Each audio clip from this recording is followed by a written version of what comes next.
moment et permettre de sortir de ce moment, Seigneur, avec la joie. Seigneur, que nous sortions de ce moment, Seigneur, avec quelque chose de toi. Et que tu sois béni au milieu de nous, car tu es notre Dieu.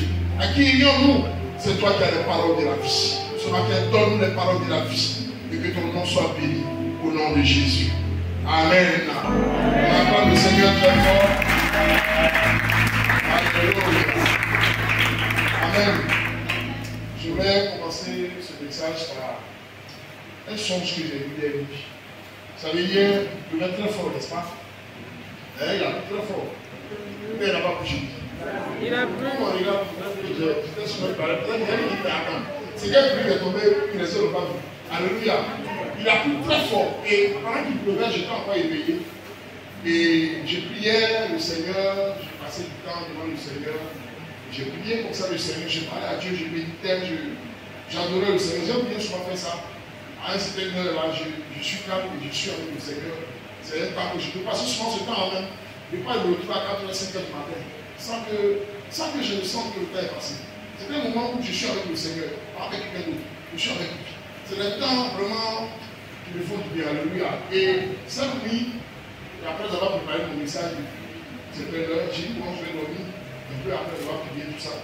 Et après 2h30 du matin, j'ai eu un songe.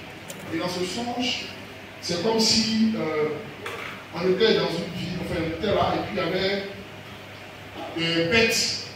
C'est comme des bêtes, comme des sauterelles, qui ont envahi la vie. Des bêtes qui se promenaient, qui étaient dans la ville, qui venaient par vagues, qui venaient, qui partaient, qui venaient par vagues, qui partaient. Et ces bêtes-là avaient une particularité, c'est que quand tu piquais, tu mourais. Amen. Et dans le son, j'ai vu que tout le monde était paniqué. Il y a des gens qui étaient piqués, qui tombaient, et les gens fuyaient. Et moi, pendant ce temps, je cherchais à fuir. J'étais avec un bon groupe de personnes. On cherchait un refuge, on cherchait un point où se réfugier. Et on a vu un bâtiment, on est rentré là-bas. Et quand on est rentré là-bas, j'ai demandé aux gens de fermer les portes pour ne pas que les bêtes rentrent. Parce qu'il y avait un moment, elle peut partir un moment, et puis on ne les voit plus, après elle revient. Donc au moment où il y avait un moment la calmie, j'ai dit fermer les portes, fermer les fenêtres, on a fermé, donc nous on était en sécurité. À ce moment, on a vu qu'il y a des bêtes qui sont rentrées par une fenêtre. Par une fenêtre. Et on a eu peur parce qu'une fois qu'elles sont rentrées dans le petit meuble.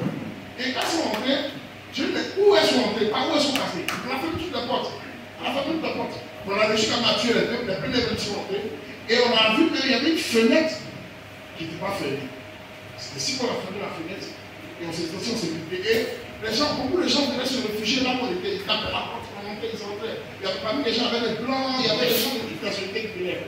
Il y avait des blancs qui étaient là. Ils montaient même au fur et à mesure, les gens venaient. Et puis, à ce que j'avais fait le matin, c'est qu'à ce moment, parmi les gens qui rentraient, il y a un qui s'est désigné comme portier. C'est-à-dire qu'il était là, et puis quand il est rentré dedans, il est là, tu la porte, et puis c'est lui qui fit les entrées. C'est-à-dire qu'il ne veut pas qu'il y ait certaines personnes rentrent. Alléluia. Donc il criait, et puis au fur et à mesure, il me demandait, est-ce qu'il peut rentrer? Je dis, tel peut rentrer. Est-ce qu'il peut rentrer? Mais ils sont nombreux, ils vont venir s'envoyer, ils vont pas rentrer. Ils vont pas rentrer. Et puis à un moment, parmi les gens qui rentraient, il y avait comme des gens malheureux, comme des clochards, comme des gens qui. Et puis cette situation, ils ne rentrent pas. Je dis, non, laisse-les. Une parole qui est montée, laisse-les. Laisse-les rentrer. Et ces personnes rentrées, on a fermé la porte. Et après ça, il y avait un autre bâtiment encore où les gens aussi avaient réussi à se réfugier là-bas. Les gens étaient là-bas, les gens fuyaient un peu partout. Et le portier là, c'était un blanc qui était en costume. Et puis il est dans la fenêtre, vous voyez tout. Et dans l'autre bâtiment, j'ai entendu une voix. Une voix qui disait, laissez rentrer les enfants. Et la voix que j'ai entendue, c'est la voix du pasteur Dieu. Qui disait, laissez rentrer les enfants. On va laisser les enfants, on va s'occuper d'eux. Laissez rentrer les enfants. Et c'était un autre point de refuge. Et après, on était à un moment, et puis il y a une dame qui est rentrée, une dame que je connais, qui est dans mon service, qui est là-bas avec moi, qui m'a dit, mais le service, c'est pas bien. Ah, tu savais que tu étais dans un coin ici, et puis tu n'as pas dit rentrer. Ah, mais j'ai eu une depuis, j'ai eu une depuis, j'ai dit, il est venu ici. Il n'est pas venu, il a dit que les gens sont morts. C'est maintenant que je cherchais à rentrer ici. Donc, rentrer. Et après cela, dans le songe, on a vu que le blanc qui était à la porte, il est sorti comme ça, brusquement, et il a commencé à se donner la nuit. Mais qu'est-ce qu'il fait? Il le fout, quoi. Et après, il a commencé à chanter, danser. Et il disait, sortez, sortez, ces filles sont parties, les filles sont parties. Alléluia. Et après, nous sommes sortis de la nuit, on a commencé à danser, à chanter, on a commencé à louer le Seigneur. C'est comme ça que nous sommes. Alléluia. Amen. Mais la leçon que je reprends disait que le Seigneur nous donne ici et ça concorde avec le message qu'il voulait donner. C'est le Seigneur nous donne des avertissements. Alléluia. Vous savez, la bête, ce que j'ai remarqué, c'est la bête, c'est l'image du diable quand il va venir. L'image de la bête qui va venir. Alléluia. Et je vois que cette image-là montre tout quiconque sera touché par la bête, cette personne-là sera considérée comme morte. Alléluia. Et le Seigneur démontrait que ces personnes qui cherchaient le Fils, c'est les personnes qui voulaient fuir. Amen. Qui voulaient fuir le jugement de l'ennemi. Qui voulaient fuir le jugement de l'ennemi. Alléluia. Et Dieu nous interprète comme quoi les choses à venir ne sont pas loin, elles sont proches. Alléluia. Et donc chacun doit veiller sur sa vie. Chacun doit veiller sur sa manière de marcher avec le Seigneur. Chacun doit veiller sur sa communion avec le Seigneur. Les gens qui viennent à l'église 2 jours après, qui ne viennent plus. Parce que soit qu'ils ont un problème, ils sont fâchés avec Dieu. Dieu t'interpelle ce matin pour te dire, fais attention. Comment tu seras dehors, hors du refuge, tu ne sais pas si la bête va te frapper. Alléluia. Amen. La Bible dit qu'il viendra comme un voleur. Le voleur, il ne prévient pas. Ça veut dire que pendant que tu es dehors en train de te promener, quand tu es en train de te promener, loin du Seigneur, garde-toi de te souvenir du Seigneur et de venir à sa présence. Ce n'est pas le temps de se promener. Ce n'est pas le temps d'être dispersé. C'est un conseil que le Seigneur te donne ce matin. C'est la foi de Dieu qui te parle. C'est-à-dire que les choses à venir sont proches. Les choses que la parole que Dieu a annoncées sont très proches. Veille sur ta vie. Veille sur ta manière de marcher avec le Seigneur. Veille sur ta façon de te conduire. Car le Seigneur est proche. La parole du Seigneur. Alléluia. Et comme je vous disais, cette image-là m'a conforté après. J'ai dit, donc ça veut dire que le message que je vais donner ce matin est un message que tu as percé avec cette vision. Alléluia. Et le thème de mon message, c'est Sodome et Gomorrhe sont à nos portes. Alléluia. Amen. Sodome et Gomorrhe sont à nos portes. Luc 17, 26. 26. Mais je ne peux pas prendre le passage là. L'autre 28, pardon. Luc 17, verset 28. Ce qui arriva du temps de l'autre arrivera pareillement. Ce qui arriva au temps de l'autre, l'autre verset dit, ce qui arriva au temps de Noé. Après le Seigneur dit encore, ce qui arriva au temps de l'autre arrivera pareillement. Alléluia. Donc ce qui est le temps de l'autre là, ce n'est pas des choses, c'est les choses, c'est le long des choses qui vont arriver après. Donc la manière dont l'autre a vécu, la manière dont la situation est arrivée là où l'autre était, cette même manière va venir. Alléluia. Donc les choses qui sont passées au temps de Sodome et Gomorrhe où l'autre était, ces choses-là vont arriver pareil. Alléluia. Et la Bible dit que Dieu, quand il dit une chose, elle s'accomplit toujours. Alléluia. Si c'est une parole qui a été donnée, cette parole arrivera. Alléluia. Maintenant, qu'est-ce qui s'est passé à Sodome et Gomorrhe? Amen. Nous allons lire un peu le passage de Genèse 18, verset 20 à 21. Genèse chapitre 18, à partir du verset 20 à 21. Et l'Éternel dit, le cri contre Sodome et Gomorrhe s'est accru, et leur péché est énorme. C'est pourquoi je vais descendre et je verrai s'ils ont agi entièrement selon le bruit venu jusqu'à moi. Et si cela n'est pas, je le saurai. Alléluia. Voici le Seigneur qui parle ici. Il dit que le cri de Sodome, le cri contre Sodome et Gomorrhe est monté vers moi. Mais je vais descendre pour vérifier. En tant que le Seigneur lui-même, il est omniscient. Alléluia. Il est omnipotent, omniprésent. Ça veut dire quoi? Ça veut dire qu'il sait toutes choses. Il est présent partout. Amen. Mais néanmoins, il dit ici que je vais descendre. C'est pas la première fois que Dieu dit qu'il va descendre. Quand les gens veulent battre la tour de Babel pour monter vers Dieu, ça veut dire que Dieu même est descendu. Alors, donc, quand le péché atteint un certain paroxysme, le Seigneur lui-même descend. Pas parce qu'il ne sait pas, mais il descend comme le Seigneur un lieu de justice pour manifester son jugement. Vous savez, souvent, on dit quelqu'un est condamné, on sait qu'il est condamné, on sait que quelqu'un a commis un crime. Alléluia. Mais cependant, on l'amène quand même pour le juger, n'est-ce pas? Pour donner un avocat, on lui donne tous les droits qu'il faut. Alléluia. Mais cependant, on sait déjà même qu'il avait tué quelqu'un. On l'a même pris en flagrant délit. Mais pendant qu'on a pris en flagrant délit, on va quand même établir cette injustice. Donc Dieu, dans sa justice, avait entendu que cela au moment, avait fait des choses. Mais il est descendu comme un Dieu de justice pour vérifier. Alléluia. Pas qu'il ne sait pas. pour montrer qu'il est venu lui-même vérifier. Ça, tu comprends ce qu'il dit. Aussi, les hommes, il était venu pour montrer que vous avez fait une chose, mais je suis descendu pour que vous sachiez que je sais. Alléluia. Amen. Sinon, la tour de Babel, il savait.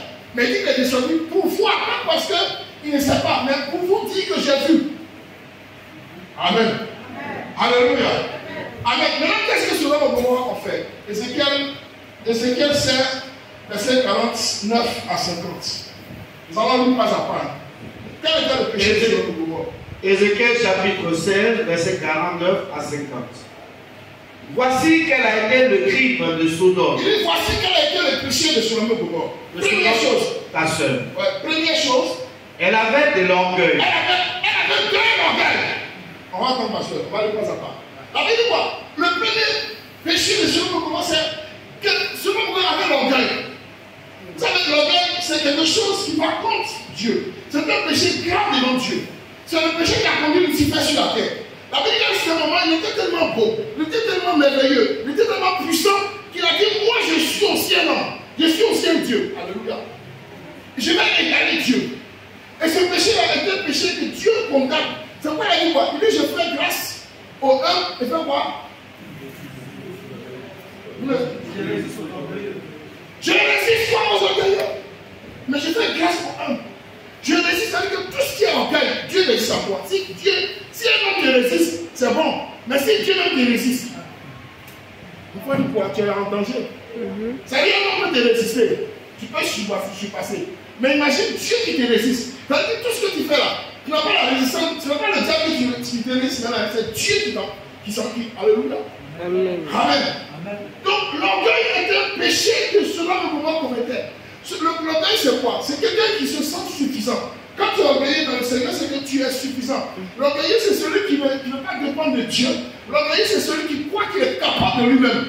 Alléluia. Selon le moment, vivait sans Dieu. Il ne s'est pas capable. Parce que vous savez, selon le moment à l'époque, c'était une vie puissante.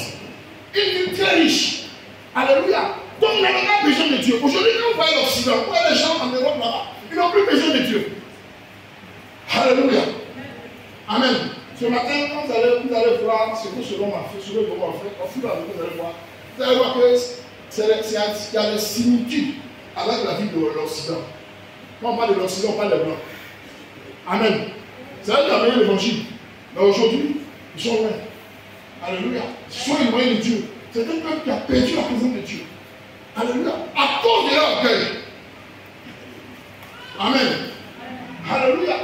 Ils disent que les Noirs, c'est parce qu'ils sont pauvres. J'ai regardé un documentaire, ils sont allés faire un reportage au Congo, et puis ils montraient les églises. Et ils présentaient ce documentaire de façon ironique, on croyait que c'était venu se moquer. On montrait les gens dans les églises, les pasteurs, puis on montrait les églises où il y avait des pasteurs qui étaient un peu bizarres. Alléluia. Mais on ne montrait pas les églises où les pasteurs étaient établis. Il y avait des vrais serviteurs de Dieu. Parce qu'au Congo aussi, il faut dire que là-bas aussi, il y a des églises. Il y a des hommes de Dieu aussi. Donc, ils allaient faire des enquêtes. Là où il y avait les mauvais serviteurs, c'était la Bible même a annoncé qu'au dernier temps, il y aura des faux docteurs, des faux prophètes. Donc, eux, ils sont allés faire des enquêtes là-bas. Et donc, dans les commentaires, ils disent que, comme les Africains sont pauvres, ils ne savent plus où mettre la tête. Ils sont réfugiés dans les églises. Ils sont dans un Dieu. Ils disent adorent un Dieu imaginaire. Alléluia. Donc ils ont fait ce document. Quand je dirais ça, ils disent quoi? Les orgueilleux. Parce qu'eux, ils ne croient plus en Dieu. Ils croient en leur propre force. Ils croient en leur puissance. Alléluia. Mais la Bible dit quoi? C'est ce que Sodome et Gomorrhe fait. Sodome et Gomorrhe était orgueilleux. Ils vivaient sur leur péché. On continue. Deuxième chose. Elle vivait dans l'abondance et dans une insouciante sécurité. Et vivait quoi? Dans l'abondance. Vous savez, l'abondance, ce n'est pas une mauvaise chose. Mais l'abondance peut être un piège. Alléluia. Amen. Alléluia. L'abondance, ce n'est pas une mauvaise chose. Mais l'abondance peut être un piège. Parce que vous savez, quand quelqu'un est dans l'abondance, quand quelqu'un a l'argent, il ne cherche pas Dieu. Alléluia. Amen. En tout cas, la plupart des gens, quand ils ont l'argent, ils ne cherchent plus Dieu.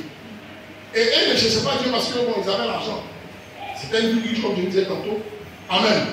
Donc, ils vivaient dans l'abondance. Donc, l'abondance peut t'éloigner de Dieu.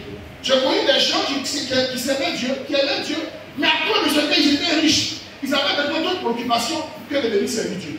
Ils avaient d'autres préoccupations que de marcher avec Dieu. Ils avaient d'autres préoccupations que d'adorer Dieu. Donc la tendance perd du poids aussi, c'est pas la vie du poids. Il dit, l'homme n'est pas servi de Dieu. C'est parce que l'argent n'est pas bon. Il n'est pas servi maman, qui est le Dieu de l'argent, et Dieu l'éternel. Alléluia. Amen. C'est pas la vie ici. Il dit que c'est là difficile, pour un riche, d'aller dans le royaume de Dieu. Alléluia. Pourquoi? À cause de son état de richesse. Et c'est pour ça que la Bible dit que c'est un jeune homme qui avait tout, qui avait les biens. Il a dit à Dieu, mais moi j'ai fait mes vœux, j'ai fait tout ce que je veux, j'ai fait les dons aux pauvres, j'ai fait tout ce qu'il y a, j'ai fait tout ce qu'il y a. En tout cas, j'ai accompli mes vœux vers l'éternel, j'ai fait tout ce qu'il y a. Maintenant, j'ai dit, mais tu sais ce que tu vas faire? Il dit non. Il dit, vends tous tes biens, et puis partage les puis suis-moi. On dit, du coup, le jeune est devenu triste. Alléluia. Et il s'est éloigné. Il a compris que sa richesse était pour lui un obstacle. Amen. C'est pas parce que la richesse n'est pas bonne. C'est pas ce que je peux dire. Paul pourrait dire, il dit, mon désir c'est que tu prospères comme prospère l'état de ton âme. C'est-à-dire que quelqu'un qui va prospérer selon Dieu doit prospérer aussi financièrement, mais aussi spirituellement. Donc celui qui veut prospérer dans le Seigneur, qu'il prospère spirituellement aussi financièrement. Alléluia. Donc, cela va prospérer, mais il n'avait pas Dieu. Une abondance, une richesse sans Dieu est un danger. Alléluia. Quelqu'un qui vit sans Dieu, quelqu'un qui vit sans Dieu, mais qui vit selon ce qu'il a mis pour la mise sur sa sécurité dans l'argent, est un homme égaré, est un peuple qui est égaré, est un homme qui est en danger. Alléluia. Amen. Deuxième chose, troisième pardon. Elle et ses fils, elle et ses filles, et elle ne soutenait pas la main du malheureux et de l'indigent. Alléluia. Amen. La Bible dit qu'elle ne soutenait pas la main de l'indigent. Et dans Genèse 13, verset 2, la Bible dit quoi? Que Sodome et Gomorrhe étaient méchants. Alléluia. Ils étaient méchants et commettaient de grands péchés contre Dieu. Donc c'était un peuple qui avait en eux la méchanceté comme attitude, comme vie. Alléluia. Amen. Des gens qui vivent dans la méchanceté. C'est-à-dire qu'il faut aller pourquoi j'ai eu, par la grâce de Dieu, la chance d'aller en Europe. Voilà un peu comment les gens vivent là. C'est pas facile, il faut voir les gens, c'est une réalité. Vous voyez des gens qui, certainement, cueillent à certains moments une bonne vie, qui ont travaillé. Et parce qu'ils ont perdu leur travail, ils se retrouvent du jour au lendemain dans la rue. Comme des clochards. Alléluia. Et quand les gens passent, les gens les regardent. Amen. Il n'y a personne qui s'occupe d'eux. C'était des gens malheureux qui ont perdu leur emploi. Et c'était même, pour certains, leurs femmes les ont quittés. Vous savez, c'est la chose la plus grave que les gens ne savent pas. Aux États-Unis, quand tu vas aux États-Unis, là-bas, la femme est hyper protégée. Il y a des gens qui sont entrés dans la rue parce qu'ils ont divorcé avec une femme. Là-bas, quand tu divorces aux États-Unis avec la femme, tous les droits reviennent à la femme. Ils ont eu un système très protecteur comme pour les femmes. Donc je connais des gens qui sont restés, qui sont devenus clochards parce qu'ils ont divorcé avec une femme. Et la justice a rendu tous les biens. Ça veut dire que tu travailles, mais l'argent que tu travailles arrive à la femme. Et si jamais la femme a eu un enfant avec toi, c'est plus grave. Donc tu vas travailler toute ta vie. Et les gens sont retrouvés comme ça du jour au lendemain. Et là-bas, c'est un système qui fait que tu peux facilement avoir un crédit. Les sociétés de crédit pour derrière vous. Ça veut dire souvent même sans garantie. On peut te donner un prêt qui dépasse même ton salaire. Alléluia. Alors donc, des gens se sont endettés. Endettés à ce moment, ils ne pouvaient plus payer la dette.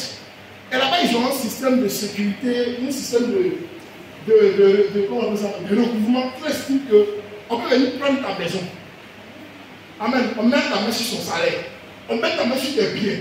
Au terme de l'engagement, si tu n'as pas pu engager, au terme de l'engagement que tu as pris, si tu n'as pas pu, on te prend. Donc, des gens se sont endettés. Les gens sont retrouvés dans la rue à cause de ça que soit ils ont perdu tous les biens dans un divorce, ou soit parce qu'ils ont été hyper endettés. Et tu vas voir des gens, ils sont assis dans les rues. Une fois j'étais en France avec ma femme, et puis on allait prendre le métro. Et quand on est arrivé, il y avait un mendiant qui était assis. Moi, je venais là, c'était mon premier voyage en France. Donc, j'arrive, et puis je voulais jouer comme les bons africains, à la banque, non la banque, n'est-ce pas? À la banque, donc j'avais une pièce de 1 centime, 2 centimes d'euros, quelque chose comme ça. 1 centime d'euro, c'est environ 300 francs. Parce que l'euro, c'est 600. Voilà, 600. 650. Voilà. Donc 5 centimes d'euros, c'est la moitié d'un euro. Donc, j'étais là, j'ai pris, c'est la pièce jaune. On appelle ça la pièce jaune en France là-bas. Donc j'ai pris la pièce, et puis j'ai passé à côté du monsieur qui était assis là. Ma femme m'a dit, tu as fait quoi? Elle a dit là-bas, elle a vécu là-bas, elle dit, je donne le monsieur là. Elle dit, ici là, tu ne pas qu'on va bien, on va attendre à ce que tu fais. Heureusement qu'elle m'a fait. Elle m'a dit ça, mais je n'ai pas voulu écouter. Mais je sentais que tu vois jamais le cœur des Africains. On ne t'a pas. Quand le monsieur est assis là, il me regardait, un blanc assis, un vieux blanc, blanc tout ça. Donc j'ai jeté la clé sur le blanc, dans son panier, bien sûr. Tu sais ce qu'il a fait? Il a enlevé la clé de son panier, et puis il m'a lapidé. Et là, il m'a dit, sale nègre, autant mourir. C'est-à-dire, dans sa pauvreté, il est. Ma femme m'a dit, il faut laisser ça. Elle ne m'a dit. Je dis, le monsieur, dans sa pauvreté, dans sa misère, il est encore orgueilleux. Il prend la caisse, il est là, il peut mourir. Quel nègre lui donne. Parce que j'ai dit, la honte était sur moi. Alléluia. Amen. Et encore, je me suis retrouvé encore. Je regardais, j'étais curieux d'une gérante d'une vie. Quand tu arrives là-bas, il y a des choses qui vous paraissent. Quand tu es à la cité d'un Africain, il y a des choses qui vous paraissent un peu. On est dans un supermarché, juste en bas de l'île, bon, et je suis allé acheter le matin les œufs, les provisions pour monter.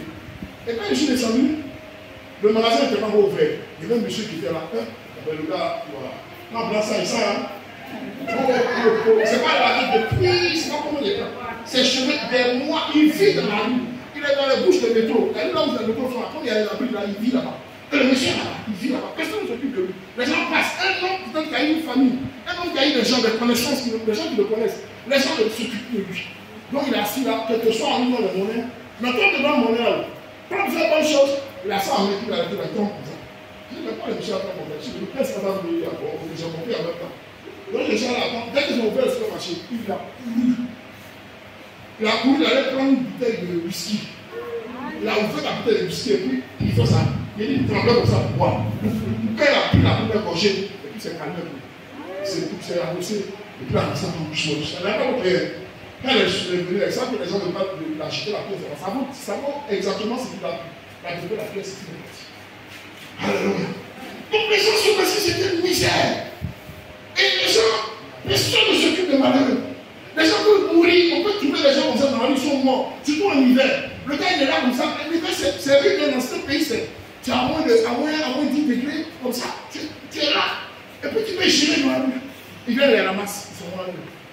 Alors ils ont perdu ce qu'on appelle les valeurs humanitaires. C'est-à-dire que l'homme n'est plus rien devant eux. Tout ce qui les intéresse, c'est la course à la richesse. Celui qui se lève le matin, là, il s'en fout de quelqu'un. Il s'en fout de ses parents, même les gens, même leurs parents, même propres parents. Il est prêt à les mettre dans les maisons de refuge, dans les maisons de retraite. Vous ne pouvez pas avoir des conseils pour eux. Alléluia. Donc, ce que vous avez cet esprit-là, c'est l'esprit de l'Occident. Aujourd'hui, c'est ce que les gens vivent là-bas. Ceux qui font là-bas, bien mais si tu n'es pas bien comporté, tu vas mourir un jour là-bas. Parce qu'il n'y aura personne qui s'occupe de toi. Donc, les gens meurent dans la rue. En hiver, ici, ils n'ont aucun lieu où aller. Alléluia. Cependant, nous, les Africains, les envie. Il ne faut pas envier les gens. Nos valeurs, on a de très bonnes valeurs. Alléluia. À moins que quelqu'un ne veuille pas trouver, sinon, chaque famille, quand vous voyez chaque famille, quelqu'un ne peut pas laisser son parent dehors comme ça, ce n'est pas possible. À moins qu'il soit fou. Même quand il est fou, les gens même font un effort pour le prendre. Mais si on ne fait pas garde, on ne peut pas garde. Quand on regarde tout vers l'Occident, amen, vers les choses, les valeurs qu'ils ont perdues, on risque de copier sur eux. Alléluia. Amen. Aujourd'hui, il y a des gens pour leur dire à leurs parents, c'est une histoire. Les parents, ton papa, ta maman qui t'a mis au monde. Tu ne vas plus au village là-bas. Ça fait même 10 qu'il y a les sorciers là-bas.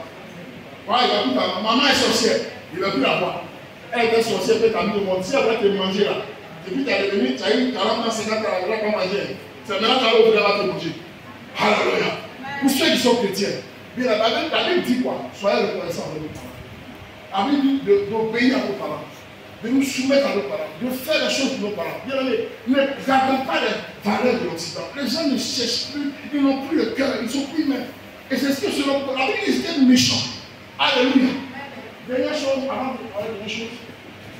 Elles sont devenues hautaines et elles ont commis de l'abomination devant moi. Alléluia. Elles ont commis l'abomination. Qu'est-ce que c'est que l'abomination? Lévitique, on va voir Lévitique.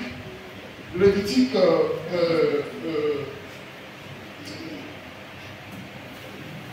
Lévitique 18. Amen. Verset 22. C'est le péché même qui était vraiment l'abomination devant Dieu. C'est vrai que selon Gomorrhe a commis beaucoup de crimes, beaucoup de choses. Mais un péché que selon Gomorrhe un péché qui a qualifié selon Gomorrhe, qui a qualifié leur état d'esprit et qui a fait que tout le Dieu a monté vers eux. C'est ce qu'on appelle l'abomination. L'abomination de tout ce dont Dieu a horreur. Tout ce qui est infâme, tout ce qui est difficile à supporter. Alléluia. Amen. Lévitique 18, verset 22.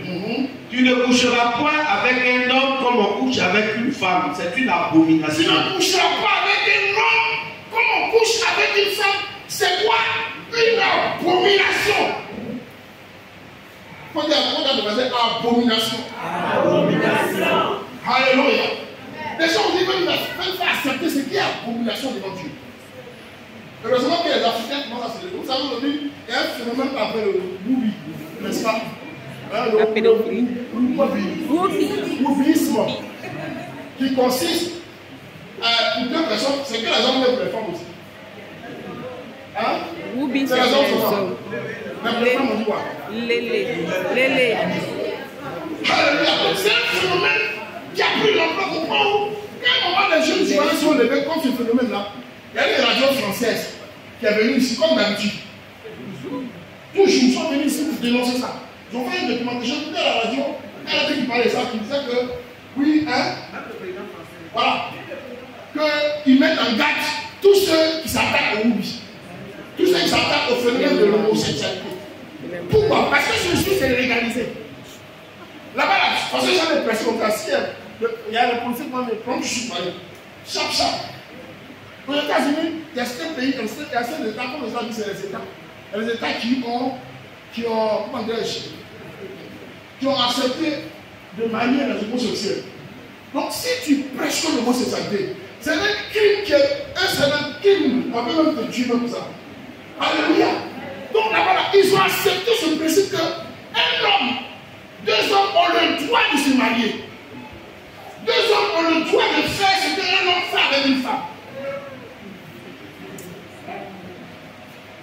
Alléluia. Donc aujourd'hui, ce que ce moment faisait, c'est ce qui revient aujourd'hui. À cause de la richesse. Les gens ils ont tellement d'argent qu'ils s'ennuient. Vous savez, les gens ils s'ennuient. Donc on va chez eux, il y a. Oh Seigneur, vraiment.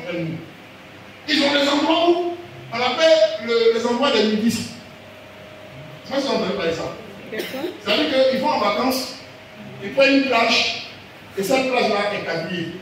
Les autorités leur donnent la possibilité de filmer leur propre plage. Et dans cette plage-là, tu n'as pas le droit de rentrer avec un caleçon. Quand tu rentres là-bas dans cette plage-là, d'abord, tu n'as pas le droit d'avoir une caméra ou d'appareil photo, parce qu'il ne va pas aussi. Donc c'est un club, c'est une association. Ils appellent ça les nudistes. Les nudistes. Donc quand tu rentres là-bas, tu es nu. Hein? Tu es nu jusqu'à ta sortie. Si tu fais une semaine, tu ne dois pas porter la leçon. Femme comme garçon, enfants, les enfants aussi. Parce que j'ai dit sur le documentaire, même les enfants qui se prennent là, ils ne portent pas la leçon. Alors, donc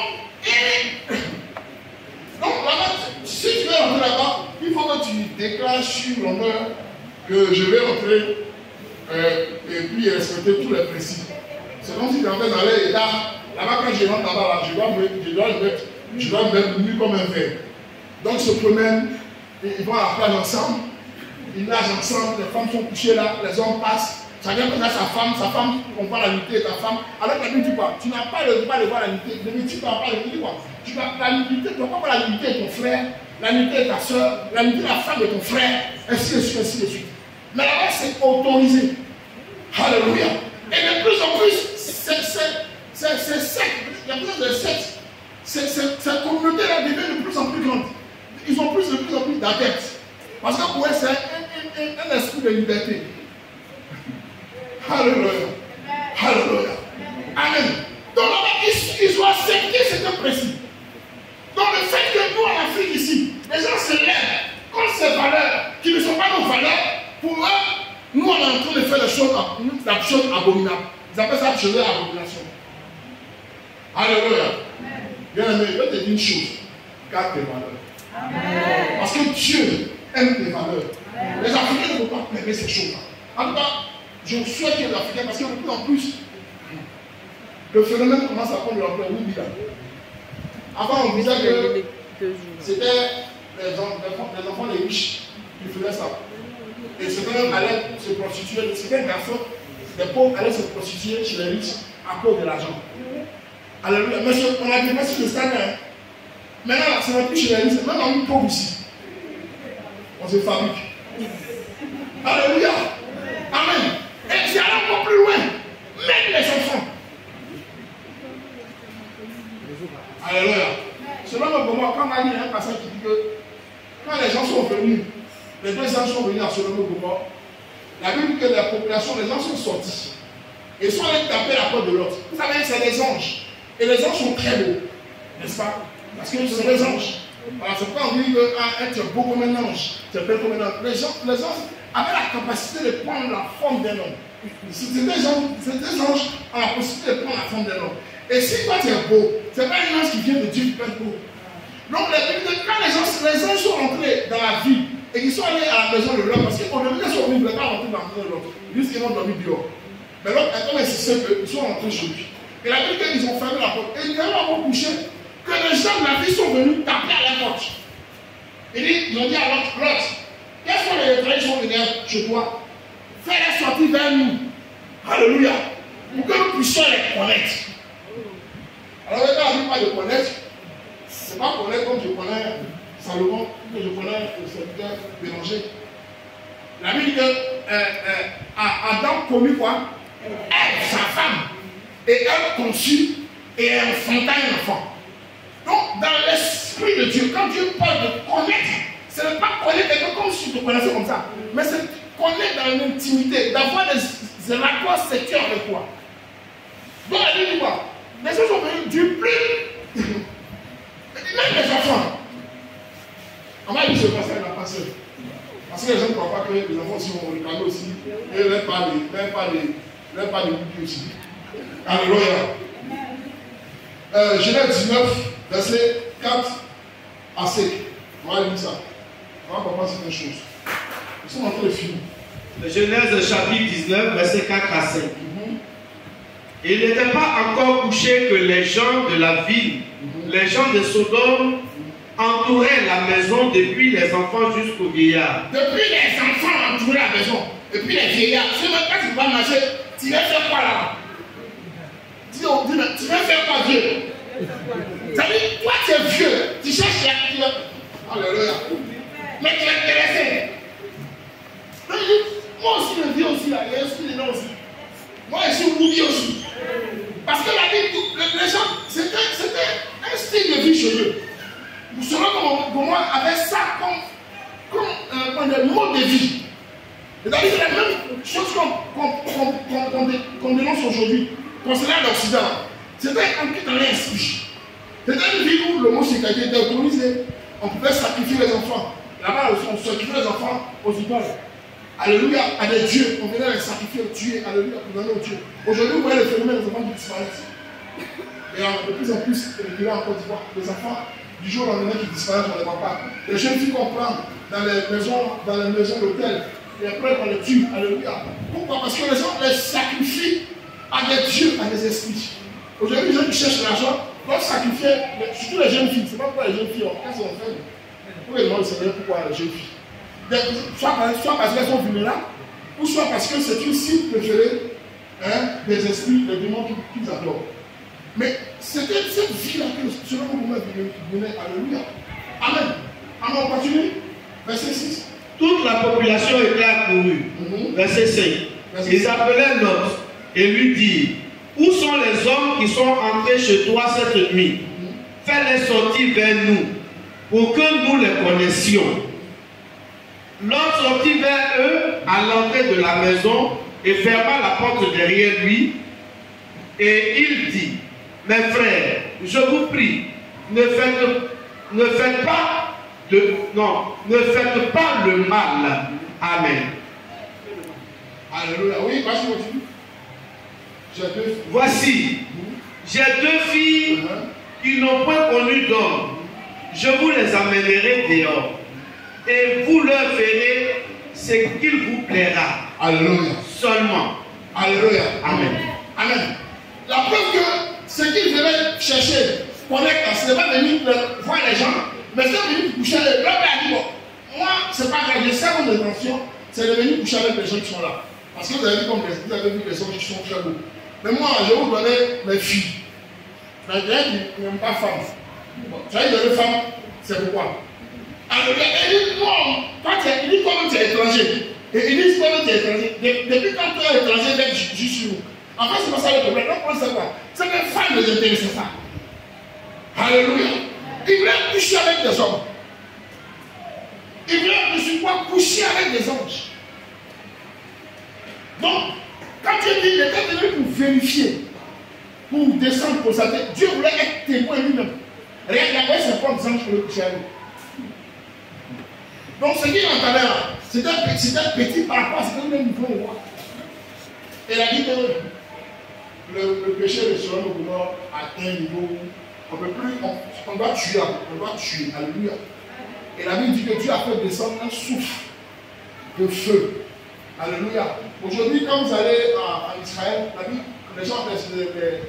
les chercheurs sont allés là-bas, ils ont vu les ruines de Sodome et Gomorrhe. On dit quand tu es là-bas, ça sent le souffle. Au début, les gens ne parlaient pas au passage la Bible qui parlait de ça. Mais quand ils sont allés faire des recherches, ils ont vu qu'effectivement, cette ville a existé. Mais il y a un phénomène qui s'est passé là-bas. Ce phénomène a laissé des séquelles. C'est-à-dire que nous avons senti une telle quantité de souffle. Le souffle, c'est ce qui accompagne dans les bombes atomiques. On met ça dedans. Alléluia. C'est une odeur forte. Aujourd'hui encore, les gens ils voient la vie existe encore. Donc le phénomène qui s'est passé dans la vie, aujourd'hui, ils attestent, même les scientifiques attestent qu'effectivement, seulement pour moi a subi des choses. Mais pour eux, ils sont allés plus loin, ils disent que ce n'est pas le fait de Dieu, mais c'est les météorites. C'est-à-dire que pour ne pas comprendre que c'est vrai, les météorites c'est quoi? C'est les fragments de roches dans l'espace qui descendent, et quand ils descendent, c'est des particules partout. Souvent ils se brisent là-bas, et quand ils descendent des particules. Et une particule comme ça peut faire des trucs d'église comme ça. Et quand ils descendent avec une certaine vitesse, une certaine puissance, ça peut avoir l'effet d'une bombe atomique. Donc moi, c'est les météorites qui sont descendus à plusieurs sur Sodome et Gomorrhe. Alléluia, parce qu'ils ne veulent pas se faire. Mais au fond, ils savent qu'il y a un phénomène qui s'est passé, un phénomène surnaturel qui s'est passé. Alléluia. Amen. Donc Sodome et Gomorrhe aujourd'hui est l'image que l'Occident, alléluia, l'Occident aujourd'hui vit. Amen. Et cette image-là, l'Occident va nous dicter cette loi. Parce qu'ils sont en terre le niveau même de la bêtise. Alléluia. Nous allons lire encore Romains 1. Romains 1, verset 21 à 27. Après, nous allons terminer par Romains 1, verset 21 à 27. Et nous allons terminer avec Luc 17, verset 28 à 26. Romains chapitre 1, verset 1 à 27. Verset 21 à 27. Puisque, ayant connu Dieu, ils ne l'ont point glorifié comme Dieu. Alléluia. La Bible dit, puisque ayant connu Dieu, l'Occident ayant connu Dieu, la Bible, je vous dis que c'est l'Occident qui nous a envoyé l'évangile, n'est-ce pas? Amen. Les Africains, c'est eux qui nous ont envoyé l'évangile. Mais ils ont connu Dieu avant nous. Mais ils ne font pas, ayant connu Dieu, ils ne l'ont point glorifié. Ils n'ont pas glorifié Dieu. Comme aujourd'hui, les Africains ont glorifié Dieu. Ensuite, et ne lui ont point rendu grâce. Ils n'ont pas rendu grâce à Dieu. Mais ils se sont égarés dans leurs pensées et leur cœur sans intelligence a été plongé dans les ténèbres. Alléluia, on continue. Se vantant d'être sages. Donc ils se vantent. Alléluia, oui, vas-y. Et se vantant d'être sages, ils sont devenus fous. Alléluia. Donc, c'est ce qu'on disait tout à l'heure. Ils disent que nous, les Africains, on n'est pas réalistes. Et ils sont scientifiques. Ils vont dans ce qui est factuel. Dans ce que la science peut démontrer. Alléluia. Et donc les Africains, leur sagesse, c'est la connaissance qu'ils ont, n'est-ce pas? Donc, ils sont fondés dans leur sagesse. Alléluia. Amen. Cependant, ils sont devenus comme des fous. Si tu n'es pas fou, tu ne peux pas faire ce que les animaux font. Même les animaux, même là, ne font pas ça. Un chien, on va pas tuer un chien. Un mouton, on va pas se couper. Avant que le mouton soit fou, c'est pas un mouton fou. C'est un chien. Alléluia. Ce que même les animaux ne font pas. Les animaux qui n'ont pas de sens, qui n'ont pas d'esprit. Alléluia. Les animaux ne couchent pas entre eux. Et les animaux vont plus loin. Et c'est ainsi les animaux qui ne couchent pas avec les soeurs. Vous savez ça, non? Vous savez que les animaux ne couchent pas avec les soeurs. Amen. Hein? Le loup. Donc, il y a les animaux, quand ils ne couchent pas avec leurs enfants, ils ne couchent pas avec leurs soeurs. Quand ils voient qu'ils ont atteint l'âge de se reproduire, ils s'éloignent. Ils vont former la fratrie. Alléluia. Les animaux sauvages, pas les animaux domestiques. Les animaux domestiques aussi, ils ont passé les deux choses. Chien, Jamie, ma belle-mère, il y a une chienne qui se met là-bas. Elle a fait des enfants. Deux petits enfants. Donc, il faut même passer à faire ton enfant, dont le petit. La belle-mère a enlevé le mâle, elle a donné à un monsieur qui avait un gentil qui est chez elle. Il est parti avec le chien. Quand il était en paix, la mère a fait un bonnet de sang. On regarde que les enfants qui ont géré ça. Alléluia. Amen. Donc, la mère a compté un petit, la mère a cassé. Elle a fait ce qu'on voulait. Alléluia. Amen. Donc, il a fait sa maman. Et puis il a fait les enfants sa maman. Alléluia. Donc, les gens aujourd'hui, ils ont testé, ils ont fait une folie. Les amènent à faire des choses comme nature. Et c'est ça qu'on voulait suivre. Et les gens aujourd'hui qui cherchent à faire des seulement là ici. Ils veulent protéger les homosexuels. Moi, je n'ai pas dit d'aller la vie des homosexuels. C'est pas ce qu'il a demandé. Ce n'est pas de les haïr, c'est pas ce qu'il a demandé. Mais c'est de considérer leur façon de vivre là comme un péché. Et de les mettre à Dieu. Alléluia. Quand tu vois un homosexuel, tu dois avoir compassion de lui. Quand tu vois un homosexuel, tu dois voir comme quelqu'un qui est perdu et qui va à une mort certaine. Tu dois avoir compassion. C'est pour moi prêcher l'évangile pour ces gens-là. Amen. La Bible, même les enfants, j'ai vu une petite vidéo là, j'ai effacé ça maintenant. Ils ont montré une vidéo, quelqu'un qui a eu l'audace, les gens aussi sont fous, en train de ici. De filmer deux petits garçons, vous aiment ça. Deux petits garçons, des enfants de, je sais pas quoi, 304 ans. Deux garçons. Quelqu'un a levé, l'autre a levé son truc, et puis l'autre est derrière en train de faire. Une vidéo authentique. Et puis il y a un tordu d'esprit qui, au lieu de chasser les enfants, il prend sa caméra et filme et puis il met ça sur les réseaux sociaux. Oui. Faites attention, faisons attention. Dans les collèges et les lycées aujourd'hui, là, les jeunes gens couchent entre eux. Les jeunes filles couchent en elles. Ça, on ne parle pas de ça. Mais les jeunes filles aussi couchent en elles. Alléluia. Amen. On continue. Et ils ont changé la gloire de Dieu incorruptible en image représentant l'homme corruptible, des oiseaux, des quadrupèdes. C'est-à-dire qu'ils ont commencé à faire des reproduits, les statues, les statuettes, les statues pour les adorations. J'ai vu dans un pays, c'est un pays de l'Amérique du Sud, où les gens en Amérique du Sud, ils ont pris un dieu fabriqué, le mec fait leur adoration, et pendant qu'ils faisaient l'adoration, leur dieu a brûlé. Au Brésil. Les dieux, étant donné le brûler, ils ont passé à sauter comme ça, à fuir. Les dieux se brûlaient. Alléluia. Souvent, Dieu même apporte son jugement dans les choses comme ça. Ils adoraient les dieux. Et donc, les gens ont fait des statues, ont fait des adorations pour se soumettre à Alléluia. C'est pourquoi Dieu les a livrés à l'impureté selon les convoitises de leur cœur, en sorte qu'ils déshonorent eux-mêmes leur propre corps. Eux qui ont changé la vérité de Dieu en mensonge et qui ont adoré et servi la créature au lieu du Créateur, qui est béni éternellement. Amen. Verset 26.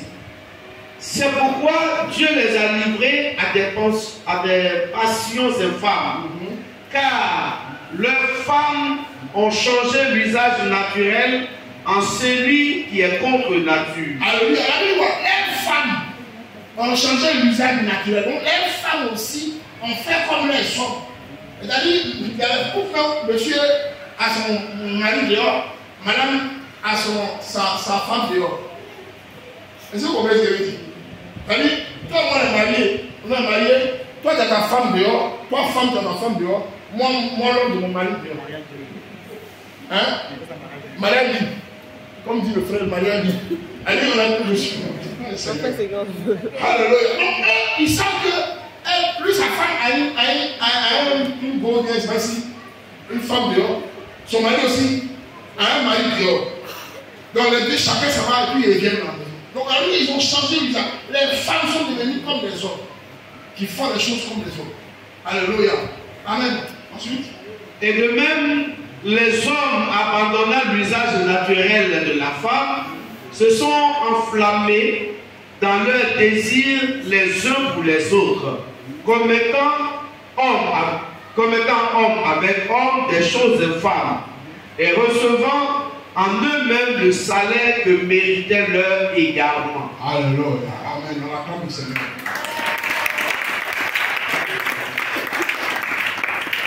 Selon nos bonheurs et à nos portes. Tu as commencé selon nos bonheurs et à nos portes. Quand on parle de selon nos bonheurs, la Bible parle des choses à venir. Quand la Bible parle des choses à venir, la Bible dit que la fin des temps va être marquée par ces choses. Amen. La Bible dit dans Matthieu, dans le livre de Matthieu, quand vous allez entendre des bruits de guerre, les gens vont demander, Seigneur, quand sera-t-il de la fin du monde? Il dit, quand vous entendez les bruits de guerre, alléluia, de la famine, des nations contre des nations, vous allez voir l'abomination de la désolation s'établir en lieu saint, c'est-à-dire dans les lieux où on adore Dieu. Les choses vont s'établir. Il y a les pays où on accepte dans les églises que les pasteurs soient mariés homosexuels. Alléluia. Et on accepte ça. Les homosexuels sont devenus maintenant des dirigeants d'église. Les homosexuels, femmes comme garçons, c'est une exemple. La Bible, quand vous allez voir l'abomination de la désolation s'établir en les lieux saints. C'est-à-dire que même dans les églises, on va accepter les mariages homosexuels. C'est qu'on a atteint le degré d'abomination de la désolation. Alléluia. Et la Bible dit quoi? Si tu vois ces choses, si tu vois ces choses et que tu entends ces choses, prends garde. Parce que la fin des temps n'est pas encore. Nous allons lire le dernier passage pour la conclusion et nous allons comprendre ce que le Seigneur veut nous donner à travers ce message. Vous savez, Dieu ne parle pas en vain. Quand Dieu dit ces choses, c'est vrai que nous voulons être bénis. Nous voulons aussi entendre les messages de prospérité et de bénédiction. C'est une bonne chose. Mais à côté de ça, Dieu nous prévient qu'on sera dans l'abondance, certes, mais il faut faire attention de ce qu'on fait déjà dans l'abondance. Alléluia. Conclusion, Luc 17, verset 28 à 36. Nous allons lire ça. Luc chapitre 17, à partir du verset 28 à 36. Ce qui arriva du temps de Lot arrivera pareillement. Les hommes mangeaient, buvaient, achetaient, vendaient, plantaient, bâtissaient. Mais le jour où Lot sortit de Sodome, une pluie de feu et de foudre et de soudre tomba du ciel et les fit tous périr. Alléluia. La Bible dit quoi? Ce qui arrivait au temps de Lot. Au temps de Lot, les gens mangeaient, les gens se souciaient des liens. Ils vivaient, rien ne prévoyait, rien ne prévenait les gens. Pour ça, vous dites que les choses vont arriver. Que sinon, vous pouvez être détruits. Il n'y avait pas de signe. Alléluia. Le seul signe, c'est que les gens sont arrivés à Sodome et Gomorrhe. Si on est qui était là, il n'avait pas pris conscience de cela. La preuve, quand Lot a dit à ses beaux-fils de venir avec lui, ils ont dit que Lot présente. Si vous lisez le passage, la Bible, ils ont pris les paroles de Lot comme vous présentez ici. Les gens, les gens sont en train de dire, il faut ça comme vous présentez ici. Il faut ça comme un musulman. C'est bien, il ne faut pas ça comme un musulman. Alléluia.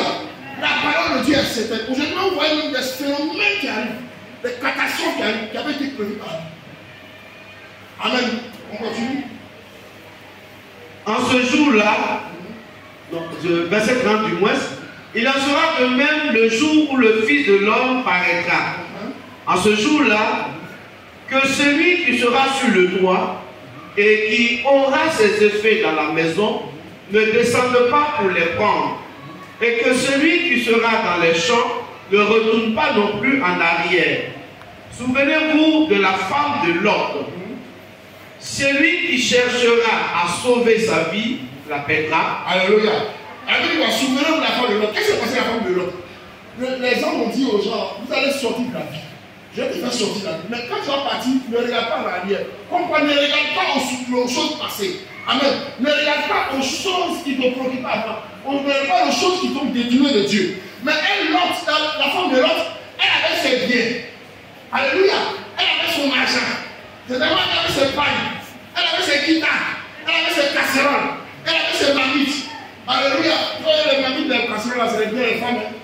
Une façon de vivre les mamies de maman, je dois pas la pleurer. Les vieilles mamies qu'on a utilisées depuis, les volets sont des salles, les gens sont pas pitié. Ils sont venus voler les mamies pour ils sont venus voler les mamies des casseroles, la vie a pleuré. Parce que la femme, c'est des biens considérables. Donc la femme de l'homme, on ne lui pas aller derrière. Mais elle est attachée. Mais quand tu es attaché aux choses qui t'ont retenu longtemps, bien, mais tu risques de rater le ciel. Elle a regardé Marie et elle est devenue statue de ciel. Elle dit qu'elle a regardé, elle est comme ça. Elle est dit ciel. Amen, on continue, on finit là. Et celui qui l'appellera la retrouvera. Verset 34. Je vous le dis, en cette nuit-là, les deux personnes qui seront dans un même lit, l'une sera prise et l'autre laissée. Les deux femmes qui voudront ensemble, l'une sera prise et l'autre laissée. Les deux hommes qui seront dans un champ, l'un sera pris et l'autre laissé. Amen. Amen. Alléluia. Je voulais conclure par cela. Le Seigneur dit que les mêmes choses qui sont arrivées au temps de Lot, donc je parle de ce nom de mort, ces choses sont à nos portes. Faisons attention à quoi nous sommes attachés. Est-ce que nous sommes attachés aux valeurs de Dieu? Nous sommes attachés aux valeurs du monde. Et c'est pas grand, c'est la civilisation, c'est la modalité. Bien aimé, il y a des choses qu'il faut accepter chez l'Europe et il y a des choses qu'il faut refuser. Les Occidentaux, c'est tellement apporter des choses bien. Aujourd'hui, ils ont fait les voitures, ils ont fait les micros, on peut parler dedans. Ça, c'est les choses bien. Alléluia. Mais il y a des choses qui sont contre nature qu'il faut refuser. C'est même pour ceux qui viennent en Europe. Bien aimé, tu veux un visa pour en Europe. Quand tu vas arriver en Europe, sache comment tu te dis. Alléluia. La Bible va, vous êtes au milieu du monde, ne soyez pas plus vivants comme le monde. Soyez des enfants attachés aux valeurs de Dieu. Dieu ce matin nous prévient que les choses qui ont eu lieu au temps de Sodome et Gomorrhe sont à nos portes. Fais attention, la Bible, il vient là comme un voleur. Le voleur, il vient de donner. La nuit, tu peux dormir et puis le démon peut venir. Alléluia. Dieu nous prévient de ces choses pour que nous puissions prendre garde. Alléluia. Car Sodome et Gomorrhe à nos portes. Les choses qui sont passées dans Sodome et Gomorrhe, l'homosexualité, la méchanceté, tout ce qui est crime qui sont passés dans Sodome et Gomorrhe sont là aujourd'hui. C'est les signes qui sont visibles et qui frappent à nos portes. Si tu as entendu cette parole, bien aimé, commence à préparer ton cœur à ces choses-là. Et ne cherche pas à prendre les choses du monde comme des choses de valeur. Mais les choses de valeur, c'est les choses de l'éternel. Bien aimé, attache-toi à Dieu et attache-toi aux valeurs de Dieu. De sorte que quand les calamités vont arriver, quand les choses abominables vont arriver, bien aimé, tu seras préservé de ces choses-là. À cause de ce que Dieu, ma prière, c'est que l'Afrique soit épargnée de ces choses. Parce que jusque-là, l'Afrique n'a pas été vraiment touchée. Il y a certains pays qui n'ont pas, beaucoup de pays ont refusé. Il y a des pays où on les a condamnés à cause de ce que ces pays-là ont mis des homosexuels en prison. Il y a des pays, en Afrique ici, là, tu es homosexuel, tu te mets en prison. Alléluia. Mais ces pays ont été condamnés par les Occidentaux. Parce qu'ils veulent que ces valeurs-là viennent ici chez nous. Parce qu'ils veulent venir marier nos garçons ici. Les femmes veulent venir marier nos femmes ici. Il y a des gens qui viennent en Afrique ici venir marier les garçons. Toi, tu vas chez les femmes, c'est garçons tu veux marier. Que cette abomination reste avec vous et que nous serons dans la gloire de Dieu. Que Dieu vous la donne.